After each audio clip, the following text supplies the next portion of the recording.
Tous les soirs en nous couchant, cette phrase surprenante de Laurent Wauquiez fait le tour des médias. À quelques jours d'un moment crucial pour son avenir politique, le candidat à la présidence des Républicains a choisi de se livrer comme rarement sur sa vie privée, dans un entretien exclusif accordé à Paris Match. Les 17 et 18 mai 2025, les militants des Républicains devront élire leur nouveau chef. Deux hommes sont en lice, Bruno Retailleau, actuel ministre de l'Intérieur, et Laurent Wauquiez, 50 ans, figure bien connue de la droite française. Un ancien président du parti, qui tente aujourd'hui un retour stratégique, mais aussi plus personnel que jamais. Pour séduire les électeurs, Laurent Wauquiez n'hésite pas à ouvrir les portes de son intimité. Il évoque ainsi son couple avec Charlotte de Regancourt, sa compagne depuis leurs 16 ans, et son épouse depuis 2001. Ensemble, ils ont fondé une famille, avec deux enfants, Baptiste et Louise.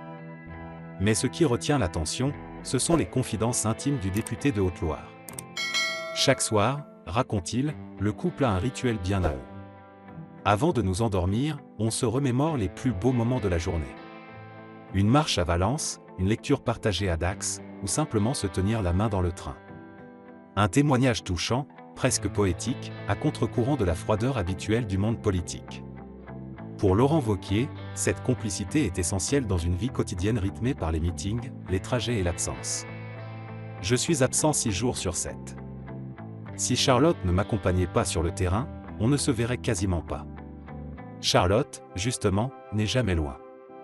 Discrète mais présente, elle suit son mari dans cette aventure politique avec une fidélité sans faille, renforçant l'image d'un couple soudé, loin du tumulte médiatique.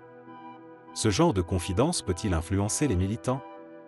Dans une époque où l'authenticité et la sincérité sont devenus des atouts majeurs en politique, Laurent Wauquiez joue une carte audacieuse, celle de l'homme amoureux et fidèle. Verdict dans quelques jours, mais une chose est sûre, cette déclaration d'amour public n'a laissé personne indifférent.